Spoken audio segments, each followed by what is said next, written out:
You are at the Church Answers podcast. I'm Thom Rainer. I absolutely love this podcast. I am having so much fun. And one of the reasons I'm having so much fun is I can go through these so quickly. And I know that you, the listening, or if you're on YouTube, viewing audience, can go through them quickly. And with my Southern drawl, you can probably put it on 1 1/4, 1.5 time, and I'll sound normal. And so you can take a 10 or less minute podcast and you can probably get it down to 7 or 8 minutes. Pretty cool. Hey, we've got a great topic that very few churches are addressing right now. It's great in the sense that you need to know about it because if you're not considering this, you will be needing to consider it. It's called the Deferred Maintenance Crisis. We'll be talking about that in a minute. Thank you, Belay Solutions, our partner in ministry, our sponsor, our founding sponsor. We are so grateful for them and how they provide virtual assistants to come alongside, for example, pastors, and they can take away so much of the responsibility that pastors and other leaders don't need to be doing so they can focus on the ministries they do need to be doing. They do a great job of matching organizations with virtual assistants, bookkeepers, whatever the case may be about what you need. They got a good download for you called 25 Tasks a Pastor Can Delegate to an Assistant. Get that download and you can get it in the show notes or go to belaysolutions.com/Thom Rainer. Okay, first of all, let's define deferred maintenance. And we'll ask the question, is it a crisis? Okay, what is maintenance? It is what your church should be doing on a regular basis to keep the physical facilities in good condition. That's maintenance. Just making sure everything stays in good condition. What is deferred?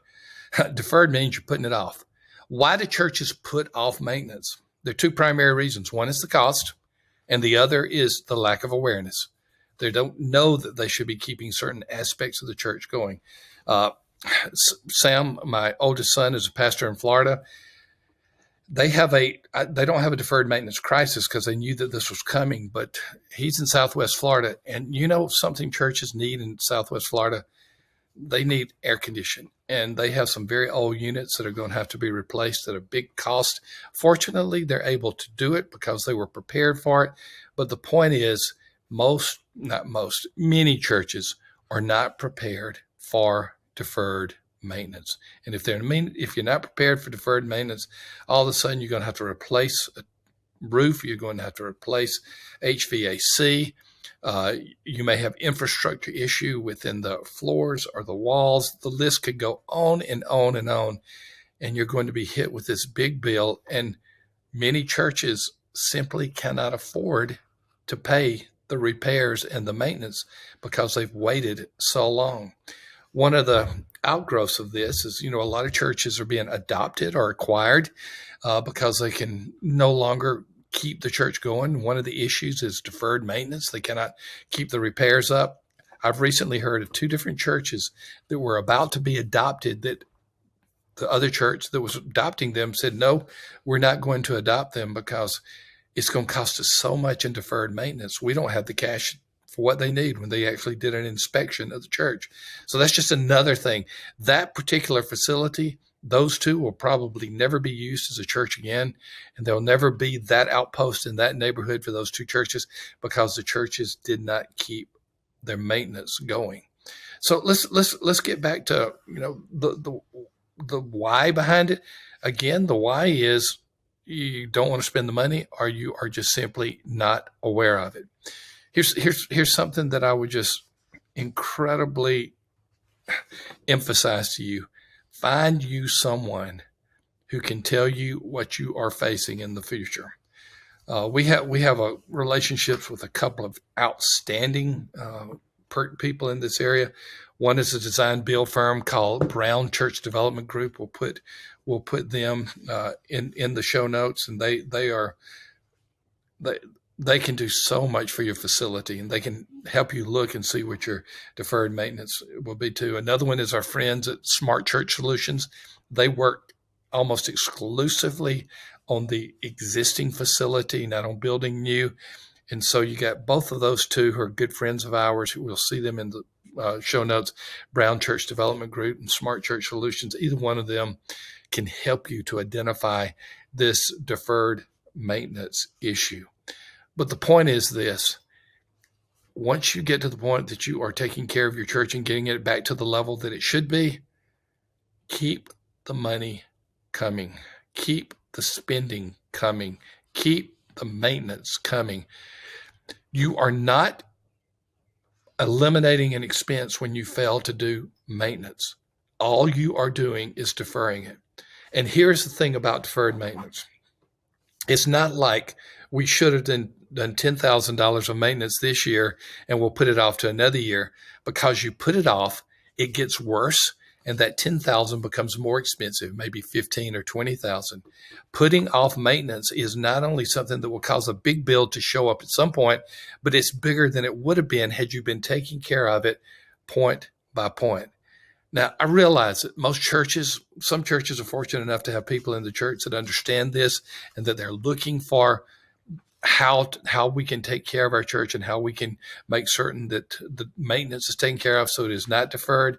But here is where we are in the United States right now. We have a lot of churches, a lot of construction went up in the 50s, 60s, and 70s. Many of these churches have, for many years, not had any type of significant maintenance.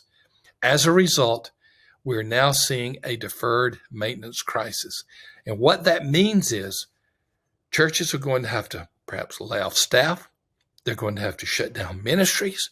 They're going to have to find ways to spend less in needed areas because they're going to have to pay for these repairs when if they had paid for them all along, it would have been a lot less expensive. Some of these churches are going to have to close down because they cannot afford to repair the church to be habitable in the present. I saw a really sad situation in a consultation a few years ago. Went to the church and they were looking for how to grow. And there was an area, one of the buildings, that was marked off with that yellow tape, do not cross. And that tape had been actually put there by the municipality. And the reason was they had deemed that one building could not be inhabited by anyone. It was just too dangerous. And so can you imagine people who might visit this church and they see a building that is marked off because it had gotten in such bad condition that it could nobody could even walk in there? That may seem like an extreme situation. Maybe it is, but here's the reality. You need to find out about your maintenance in your church. What are you doing to make certain on a regular basis you are doing the maintenance you need to do?